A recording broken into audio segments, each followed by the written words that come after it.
மூணாவது வசனத்தை வாசித்து பார்த்தோமானால் தேவன் மிகவும் தெளிவா சொல்லுவார். எடுத்து வாசிக்கலாம். ஏசாயா 2:3 வசனம், 2வது அதிகாரம் 3வது வசனத்தை. திரளான ஜனங்கள் புறப்பட்டு வந்து கர்த்தரின் பர்வதத்துக்கு வாருங்கள், அவர் தமது வழிகளை நமக்கு போதிப்பார். ஹல்லேலூயா. திரளான ஜனங்கள் நம்ம வந்து ஆலயத்துக்கு வந்தா மட்டும்தான் அவர் வசனம் நம்மளை பரிசுத்தமாக்க கூடியவர். இப்ப அவருடைய வழியை நமக்கு போதிப்பார். அவருடைய வழி என்னது, எப்படி நம்ம நடக்கணும் அப்படிங்கறத நமக்கு போதிப்பார். வசனம் சொல்லுது அவர்தான் வழியும் சத்தியமும் ஜீவனுமா இருக்காரா. ஹல்லேலூயா. உலகத்துல உள்ள ஜீவனை நம்ம ஒரு நாள் இழந்துருவோம். அதை நம்ம பாதுகாக்க முடியாது. உண்மையாவே ஒரு நாள் நம்ம ஜீவன் இழக்கப்படும். ஆனால் நித்திய ஜீவனை சுதந்திரிக்க நம்ம முயற்சி பண்ணலாம். ஹல்லேலூயா. நித்திய ஜீவனை சுதந்திரிக்க எங்க நம்ம முயற்சி பண்ணணும்னா தேவனுடைய ஆலயத்துல வந்து சத்திய வசனத்தை வச்சு, சத்திய வசனம் சொல்லுதா, ஆமா சொல்லி இருக்கா, அந்த வசனத்தை வச்சுதான் நம்ம நித்திய ஜீவனை சுதந்திரிக்கிறதுக்கு முயற்சி பண்ணணும். முயற்சி பண்ணும் பொழுது இந்த இழந்து போகிற ஜீவன் ஒரு நாள் இழந்து போயிடும். ஆனா அழியவே இல்லாத அந்த நித்திய ஜீவனை நம்ம ஈஸியா சுதந்திரிச்சுக்கலாம். தேவன் நமக்கு அதற்கு சுதந்திரிக்கக்கூடிய வழியை நமக்கு போதிப்பார். வாசிக்கலாம். அவர் தமது வழிகளை நமக்கு போதிப்பார். அவர் பாதைகளில் நடப்போம் என்பார்கள். நாம் ஒரு பாதையில் நடப்போம். ஹல்லேலூயா. அவருடைய வழியை கிளியரா நமக்கு போதிக்கும் பொழுது நம்ம வந்து அவருடைய சமூகத்துல ஒரு ஞாயிற்றுக்கிழமை விடாம இருக்கும் பொழுது நம்மள அறியாமே அவருடைய பாதையில நடப்போம். ஹல்லேலூயா. அருமையான சகோதர சகோதரிகளே, இந்த மனிதனுடைய இயற்கையான வாழ்க்கை லைஃப் ஸ்டைல் என்னன்னா, ஒரு 10 நாள், ஒரு 15 நாள், 40 நாள்லாம் ஒரு காரியத்தை தொடர்ந்து பண்ணிட்டானா அவன் அதை பண்ணிட்டே இருப்பான். அதுக்கு அடிக்ட் ஆயிடுவான். காலையில ஒரு 4 மணிக்கு எந்திக்கிறது ரொம்ப கஷ்டம்.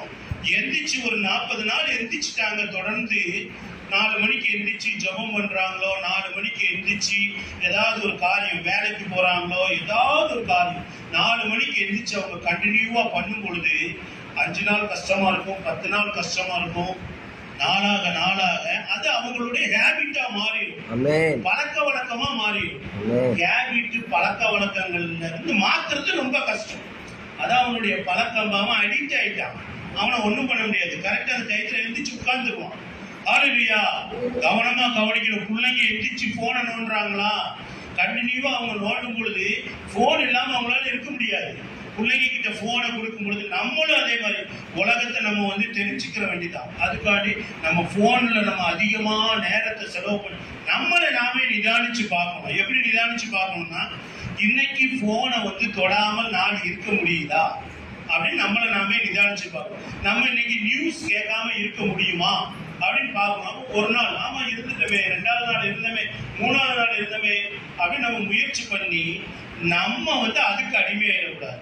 நம்ம எதெல்லாம் நம்மளால முடியலையோ அதை தேவனுடைய சமூகத்துல ஒப்படைச்சு, கர்த்தாதி கர்த்தாவே, தேவாதி தேவனே, அப்பா என்னால இந்த யூடியூப்பை பார்க்க முடியாம இருக்க முடிய மாட்டேங்குது, இந்த நியூஸ் என்னால கேட்க முடியாம இருக்க முடிய மாட்டேங்குது, அதை கேட்க முடியாத அளவுக்கு எனக்கு நீங்க சொல்லி கொடுங்க அப்படின்னா அவரும் சொல்லி கொடுப்பாரு. அவரோட வழியவே சொல்லி கொடுக்கிற கடவுள். யாருமே இந்த உலகத்துல தன்னுடைய வழியை சொல்லி கொடுக்க மாட்டாங்க. மாஸ்டர் இருந்தாருன்னா அவருக்கு தெரிஞ்ச எல்லா கலைகளையும் கத்து கொடுத்துட்டு ஒன்ன வந்து அவர் அப்படியே மறைச்சு வச்சிருப்பாரு. ஏன்னா இது அவனுக்கு தெரிஞ்சு போச்சுன்னா இவன் நமக்கு போட்டியா வந்துருவான்னு சொல்லிட்டு ஒண்ணு ஒழிச்சு வச்சிருப்பாரு. அதே மாதிரி நம்மளை ஆசீர்வதிப்பாங்க. நீ நல்லா இருப்ப, ஆசீர்வதிப்ப, உயர்த்தப்படணும். அவங்களுக்கு மேல உயரும் பொழுது அவங்க ஃபீல் பண்ணிடுவாங்க, தம்பி அசூர வளர்ச்சி வளர்றான், பயங்கரமான. அவங்க கிராஸ் பண்ணி போகும்பொழுது ஆசீர்வாதத்துல அவங்களை விட அதிகமா போகும்பொழுது அவங்க உள்ள இடம் கொடுக்காது. அவங்களுக்கு கீழே இருந்தா அவங்க வந்து ஆசீர்வதிப்பாங்க. நம்மளை நல்லா இருக்கணும், நீ நல்லா இருக்கு, கத்தணும், ஆசீர்வதிப்பார், உயர்த்துவார், நமக்கு நல்லா சப்போர்ட் பண்ணுவாங்க.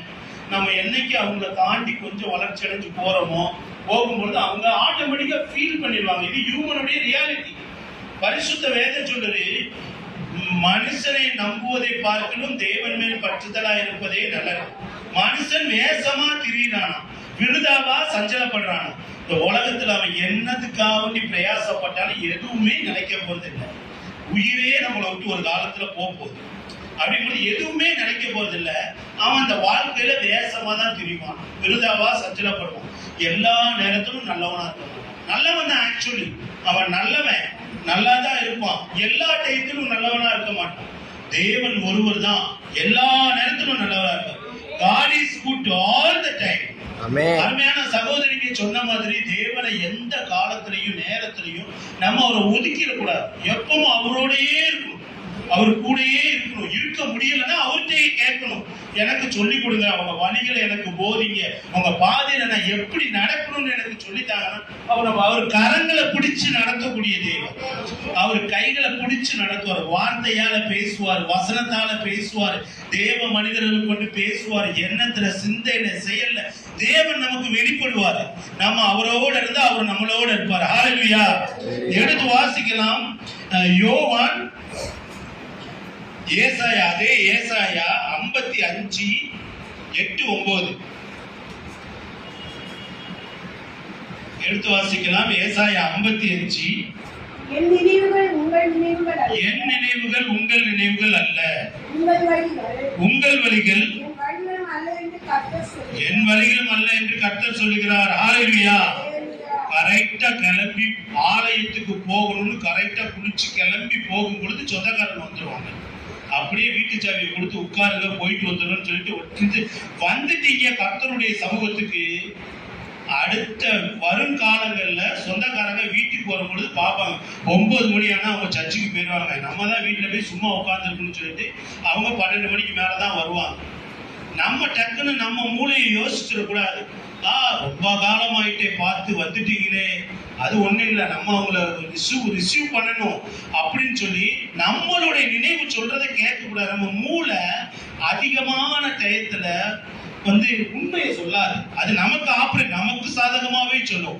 உன்னை போல நீதிமான் கிடையாதுன்னு சொல்லும். நீ தான் பயங்கரமா பாட்டு படிக்கன்னு சொல்லும். நீ தான் ஜெபம் பண்ற, ஐயோ நீ முட்டாங்கள் போட்டினா மத்தவங்க எல்லாம் நிக்கிறாங்கப்பா அப்படின்னு சொல்லும். நம்மளோட உள்ளம், நம்மளோட நினைவு நம்ப கூடாது. பரிசுத்த வேதம் என்ன சொல்லுது? உன்னுடைய நினைவு என்னுடைய நினைவு அல்ல, தேவனோட நினைவு அது இருக்காது. நம்மளோட நினைவு நமக்கு சாதகமாவே பேசும், நமக்கு பிரியமானதையே சொல்லும். ஏன்னா அது நமக்கு பிரியமானதை சொல்லும் பொழுது நம்ம அதை நல்லா சிந்திக்க வைப்போம். நல்லா அதுக்கு என்ன சொல்றதோ அதான். கறியை வாங்கினா கறியை வாங்கும், மீனை வாங்கினா மீனை வாங்கும். ஆனா அது தேவனுடைய நினைவு அல்ல. வாசிக்கலாம் அதே வசனத்தை மறுபடியும். அல்ல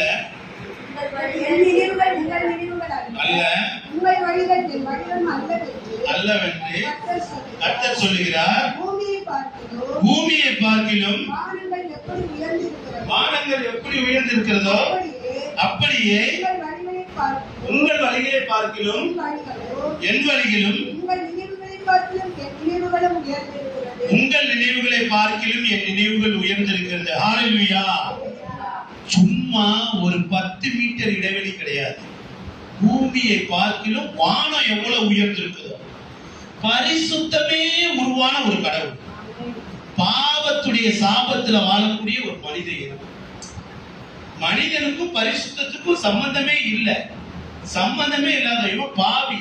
இவன் பாவத்தின் ரூபத்துல இவன் பிறந்து வளர்ந்து தாயின் கற்பத்திலேயே அவன் பாவியாவே அவன் பிறக்கிறான். அவன் பிறக்கும் பொழுது பரிசுத்தமான குழந்தைய அவன் பிறந்தாலும் அவன் வளர வளர வளர வளர வளர வளர அவனை அறியாமலே அவன் பாவியா மாறிடும். அவன் சின்ன வயசுல இருந்தே கோயிலுக்கு வந்திருக்கலாம், சின்ன வயசுல இருந்தே வேத வசனத்தை அவன் தியானிச்சிருக்கலாம், ஜெபம் பண்ணிருக்கலாம். சின்ன குழந்தையா இருக்கும் பொழுது அவனுக்கு ஏதாவது ஒரு பிரச்சனை ஆயிட்டுனா அவன் பரலோகத்துல இருப்பான், நித்திய ஜீவன்ல இருப்பான். அது யாரு குழந்தையா இருந்தாலும், இயேசுவை ஏற்றுக்கொண்ட ஒரு குழந்தை இல்லை, எந்த குழந்தையா இருந்தாலும் பரிசுத்தமான குழந்தைங்க அவங்க வளர வளர பாவியா மாற்றப்பட்டு அவங்க என்ன பண்ணுவாங்கன்னா மறுபடியும் இயேசு கிறிஸ்துடைய ரத்தத்தினால அவங்க கழுவப்படணும். நான் ஒரு பாவின்னு அவங்க உணரணும். அவங்க உணர்ந்து அவங்க இயேசுவின் நாமத்துல சொல்லி ஜெபம் பண்ணும் பொழுதுதான் அவங்க என்னன்னா பரிசுத்தமாக்கப்படுவாங்க. நம்ம நினைவும் அவருடைய நினைவுக்கும் சம்பந்தமே கிடையாது. பூமிக்கும் வானத்துக்கு எவ்வளவு கேப் இருக்கோ அவ்வளவு கேப் உயர்ந்தவர் நமக்காக இந்த பூமிக்கு வந்தார். ஹalleluya. இந்த உலகத்துல ஒரே ஒரு கடவுள் தான் மனுஷனை தேடி அவங்கிட்ட வந்தாருன்னு வரலாறு சொல்லும். மற்ற கடவுள்கள் இந்த உலகத்துல கடவுள்னு சொல்றவங்க இருப்பாங்க, எல்லாம் அவங்களை எப்படி தேடி போகணும் அப்படின்னு இருக்கும் டெமோ. ஆனா பரிசுத்த வேதாகமும் இந்த மகிமையின் தேவன் மட்டும்தான் என்ன பண்ணுவார்னா மனிதனை தேடி வந்தார் இருப்பார். ஹalleluya. தமிழ்ல ஒரு வார்த்தை, தமிழ் ரொம்ப தெளிவா சொல்லும். தமிழ்ல ஒரு வார்த்தை சொல்லும், கடவுள் அப்படின்னு சொல்லும். கடவுள்ங்கிறது ஒரிஜினல் தமிழ் வேர்டு. கடவுள் அப்படின்னா மனுஷனுடைய இருதயம் இருக்குல்ல, குழந்தை ஒரு பேபி ஃபார்ம் ஆகும் பொழுது முதல் எடுத்தோடனே இருதயம் உருவாக்கும். அங்க இதய துடிப்பு அப்படியே ஃபார்ம் ஆனதுக்கு அப்புறம் கை, கால், மூக்கு, கண்ணு அப்படியே சரீரங்கள் வளருமா. வளர்ந்த உடனே அந்த தாயின் கருவுல இதெல்லாம் வளர்ந்ததுக்கு அப்புறம் தான் மனுஷன் உருவாக்குறான். அந்த இதயத்துக்குள்ள உள்ள அந்த இதய துடிப்புல இருந்து இதயம், உடம்பு, நம்ம ஊரு, நம்ம நாடு, இந்த உலகம், இந்த யூனிவர்ஸ் எல்லாத்தையும் தாண்டி கடவுள் சகலத்தையும் அண்ட சராசரங்களையும் கடந்து எவ்வளவு தூரம் கடந்து போனாரோ அவ்வளவு தூரம் வந்து நம்முடைய இருதயத்துல ஊடுருவி வாழக்கூடியவர் தான் கடவுள். ஹalleluya. அந்த மீனிங் சொல்லு, இந்த கடவுள்கிட்ட தான் நித்திய ஜீவன் இருக்குது. நித்திய ஜீவன்னா காலாகாலத்துக்கும் ஜீவிக்கக்கூடிய ஒரு வாழ்க்கை, எவர்லாஸ்டிங் லைஃப். இன்னொரு இங்கிலீஷ்ல இன்னொரு பதம் இட்டர்னல் லைஃப். நித்தியமான ஒரு வாழ்க்கைக்குள்ள நம்ம கொண்டு போவார். ஹalleluya. அந்த ஃபார்முலா இவர்கிட்ட தான் இருக்கு. நேரம் வந்து ரொம்ப குறைவா இருக்கிறதுனால ஒரே ஒரு கடைசியில ஒரு 2 வசனத்தை சொல்லி நம்ம கடந்து போவோம். எடுத்து வாசிப்போம். ஆதியாகமம் எடுத்து வாசிக்கலாம். ஆதியாகமம் 12 9வது வசனத்தை வாசிக்கலாம். ஆதியாகமம் 12:9. அதன் பின் ஆபிரகாம் புறப்பட்டு அதன் 8 வாசிப்போம். பின்பு அவன் அவ்விடம் விட்டு பெயர்ந்து பெத்தேலுக்கு கிழக்கே இருக்கும் மலைக்கு போய் பெத்தேல் தனக்கு மேற்காகவும் ஆயில் கிழக்காகவும் இருக்க கூடாரம் போட்டு. ஹalleluya. ஆபிரகாமும் போறாரு. நம்ம ஸ்பீடா போய் ஒரு 2 மலைக்கு நடுவில் ஒரு கூடாரத்தை போட்டு ஜெபம் பண்றாரு. அப்புறம் வாசிக்கலாம். அங்கே கர்த்தருக்கு ஒரு பலிபீடத்தை கெட்டுறாரு. ஏன் சும்மா உட்கார்ந்து ஜெபம் பண்ண தெரியாதா அவருக்கு? ஒரு பலிபீடத்தை கெட்டுறாரு. ஹalleluya. நம்ம வீட்டுல இருந்து ஜெபம் பண்ண முடியும், வீட்டுல நம்ம பைபிள் வாசிப்போம். ஆனா தேவன் வந்து ஆலயத்திலிருந்து வாசிச்ச மாதிரி, ஆலயத்திலிருந்து ஜெபம் பண்ண மாதிரி நமக்கு வந்து உணர்த்த மாட்டாரு. வீட்டுல ஆலயத்துல வந்து தேவ மனுஷங்க வந்து வேத வசனத்தை கொண்டு நம்மகிட்ட பேசும் பொழுதுதான் நமக்கு கிளியரா தேவன் வெளிப்படுத்துவார். ஹalleluya. வாசிக்கலாம் தொடர்ந்து. பலிபீடத்தை கட்டி கர்த்தருடைய நாமத்தை தொழுது கொண்டு அதன் பின் ஆபிரகாம் புறப்பட்டு பிரயாணம் பண்ணி போயிட்டான். அந்த ஆலயத்துக்கு பலிபீடத்தை கட்டி ஜெபம் பண்ணிட்டு கடந்து போயிட்டாங்க. கடந்து போனா ஒரே பிரச்சனை தான் அவங்களுக்கு. நல்லா பாருங்க, அதை வாசிச்சு கண்டினியூவா வாசிக்கலாம். அது அப்போ பஞ்சம் உண்டாயிட்டு, பஞ்சம் வந்துடும். தேவனுடைய ஆலயத்துக்கு வந்து நம்ம வந்தா ஆசீர்வதிப்பார், உயர்த்துவார், எல்லாமே உண்மைதான். எல்லாத்துக்கும் மேல நித்திய ஜீவனை சுதந்திரிப்போம். இன்னொன்னு என்னன்னா, தேவனை தெரிஞ்சுக்கிட்டு ஆலயத்துக்கு வந்துட்டு தேவனை சந்திக்காமையும் ஆலயத்துக்கு வராமையும் தேவனுக்கு விரோதமா நம்ம தேவனை தாண்டியோ தேவனுக்கு பக்கத்திலேயோ போனா பஞ்சம் உண்டாகும் நம்ம வாழ்க்கையில. அது எந்த விதமான பஞ்சமோ அது நம்மளுக்கு தான் தெரியும். வாசிக்கலாம். பஞ்சம் கொடியதா இருக்குதா? இதே மாதிரிதான் பஞ்சம் கொடியதா இருந்துச்சு ஒரு காலத்துல. எலியா வந்து கர்த்தரை உண்மை உத்தமா இருந்ததுனால காக்கா கிட்ட கறியும் அப்பமும் கொடுக்காரா. அவங்களுக்கு தெரியும். ஹalleluya. ஊரே பஞ்சத்துல இருக்கு, அவருக்கு சும்மா ஒரு கொஞ்சம் சாப்பாடு கொடுக்கல, கறி கொடுக்காரு. மீட்டு கறியும் அப்பத்தையும் கொடுத்து போசிக்காரு தேவ மனுஷனை. தேவனை சார்ந்து வாழ்ந்ததால ஒரு கட்டத்துல என்ன பண்றாரு அவரு, நான் வந்து போக போறேன், எனக்கு வந்து ரொம்ப கஷ்டமா இருக்குன்னு சொல்லிட்டு ரொம்ப ஃபீல் பண்ண, நீ போ அங்க போ, சாரி பார்த்துன்னு ஒரு அம்மா இருக்காங்க, ஒரு விதவை அம்மா, உனக்கு சாப்பாடு ரெடி பண்ணி கொடுப்பாங்க, நீ அங்க போ, சாரி பார்த்து விதவைக்கு போ, நான் உன்னை போசிக்க அங்க பேசி வச்சிருக்காங்க. ஹalleluya. வாசிக்கலாம் தொடர்ந்து. ஆபிரகாம் எகிப்து தேசத்திலே தங்கும்படி அவ்விடத்துக்கு போனான். அவன் எகிப்துக்கு சமீபமாய் இருந்தபோது மனைவி சாராளை பார்த்து பார்வைக்கு அழகுள்ள ஸ்திரீ என்று அறிந்து எகிப்தியர் உன்னை காணும்போது எகிப்தியர் உன்னை காணும்போது இவள் அவனுடைய மனைவி என்று சொல்லி என்னை கொன்று போட்டு என்னை உயிரோடே வைப்பார்கள். ஹalleluya. என்ன எப்படிலாம் போகுது பாருங்க. கர்த்தருடைய சமூகத்தை விட்டு கொஞ்சம் விலகணும்னா பஞ்சம் வந்துட்டு, பஞ்சம் முத்துனோன்னா இவரு முத்திட்டு, தேவனோட இருந்து ஒரு இவரு தேவனோட இருந்து தேவ சமூகத்துல இருந்து பொய் சொல்றாரு மனைவிட்ட, பயப்படுறாரு. அந்நிய ஜனங்களை பார்த்து பயந்து அவங்க என்ன கொன்னுருவாங்களோ, நீ இப்படி சொல்லுமா, தங்கச்சின்னு சொல்லிடுமா, என்ன காப்பாத்திடுவாங்க, எப்படிலாம் பிசாசு ஆபரேட் பண்றான் பாருங்க. கர்த்தருடைய சமூகத்துல ஆலய கூடுகையை விட்ட ஒரே காரணம் பலி செலுத்தினார். தேவன் அவரை தெரிந்தெடுத்து அவரை கொண்டு போய் அவர் வந்து கூடாரத்தை போட்டு பலி செலுத்தின. வாசிக்கலாம் தொடர்ந்து. எகிப்தியர் உன்னை காணும்போது மனைவி என்று சொல்லி என்னை கொன்று போட்டு உன்னை உயிரோடே வைப்பார்கள். ஆகையால் நீ எனக்கு நன்மை உண்டாகும்படிக்கு, உன்னாலே என் உயிர் பிழைக்கும்படிக்கு சொல் என்றார். பொய்யை சொல், பொய் இப்படி சொல்லுமா, நீ இப்படி சொல்லு, பொய் சொல்ல சொல்லி கொடுத்தார். ஹalleluya. குடும்பத்தோட தலைவர் அவர் வந்து விசுவாசத்துடைய தகப்பன். ஒட்டுமொத்த உலகத்திலே விசுவாசத்துடைய ஃபாதர் நமக்கு அவர் தான். மறுபடியும் அவர் மாறினாரு, விசுவாசத்துடைய தந்தையாயிட்டார். அவருடைய விசுவாசத்தை சோதிக்க அவருடைய குழந்தைய பலி கொடுக்க சொல்றாரு. மகிமையின் தேவன். உலகத்துல எத்தனையோ கடவுள் இருக்காங்க, குழந்தைய பலி கொடுக்க சொல்ல மாட்டாங்க, பக்கத்து வீட்டுக்கார குழந்தைய பலி கொடுக்க சொல்லுவாங்க. போய் அந்த காலத்துல வீடு கட்டும் பொழுது என்ன பண்ணுவாங்கன்னா, பெரிய பெரிய பில்டிங், பாலம், பிரிட்ஜுகள் அந்த காலத்துல கட்டும் பொழுது யாராவது குழந்தை உண்டான பொண்ணுங்க இருந்தாங்கன்னா அவங்க கொண்டு வந்து அந்த பலி, ரத்த பலி கொடுக்கணும், காவு கொடுக்கணும் அப்படின்னு அந்த காலத்துல மனிதன் ரொம்ப மூட நம்பிக்கையில் இருக்கும் பொழுது அப்படி பண்ணுவாங்க. ஆனா பெத்த பிள்ளைய பொண்ணு எந்த கடவுளுமே கேட்கக்கூடாது. இந்த உலகத்துல கேள்விப்பட்டிருக்கலாம், நீ இப்படி பலி கொடுத்தா உனக்கு அப்படி கிடைக்கும், அப்படி பவர் கிடைக்கும், இப்படி கிடைக்கும், சிலவங்க மூட நம்பிக்கையா பண்ணுவாங்க. ஆனா விசுவாசத்தை சோதிக்க இப்படி ஒரு காரியத்தை யாருமே பண்ண மாட்டாங்க.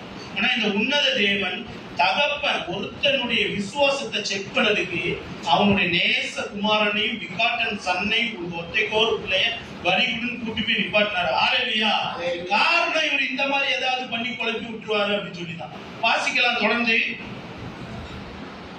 ஆபிரகாம் எகிப்திலே வந்தபோது எகிப்தியர் மிகுந்த அழகுள்ளவள் என்று கண்டார். ஹalleluya. இவன் தேவ மனிதன், தேவனுக்காக நல்லா ஜெபம் பண்ணி தேவன் சொல்லி போய்கிட்டு இருக்காப்ல. அவர் தன்னால போகல, தேவன் சொல்லி உன் குடும்பம் ஃபேமிலி எல்லாம் விட்டுட்டு போனவர். இவர் சொல்றதெல்லாம் நடக்கும். இவரா ஒரு மனைவிட்டு எதையாவது எடுத்துக்கிட்டு சொல்றாரு, அது அப்படியே நடக்குது. இவர் அப்படியே மாத்தி சொல்லலாம். ஆனா இவருக்குள்ள பயம் வந்துட்டு, பயம் வந்து பொய் சொல்றாரு. அங்க அப்படி நடக்குங்க, அங்க அப்படியே நடக்குது. வாசிக்கலாம். பார்வோனுடைய பிரபுக்களும் அவளை கண்டு பார்வோனுக்கு முன்பாக புகழ்ந்தார்கள். ஹalleluya.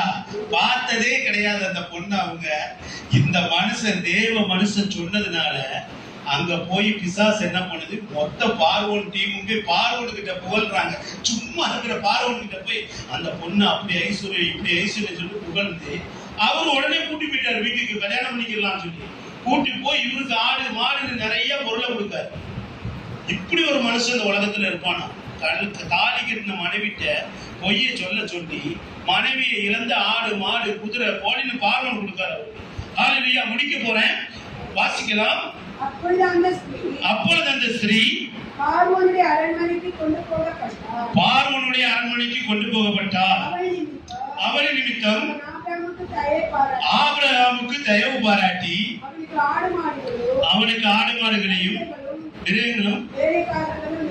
வேலைக்காரர்களும் வேலைக்காரையும் கழுதைகளும் ஒட்டகங்களும் கிடைத்தது. ஹalleluya. ஒட்டகம் கழுகுதெல்லாம் ரொம்ப முக்கியமா நம்ம வாழ்க்கைக்கு கூட இருக்கக்கூடிய லைஃப் பார்ட்னர்.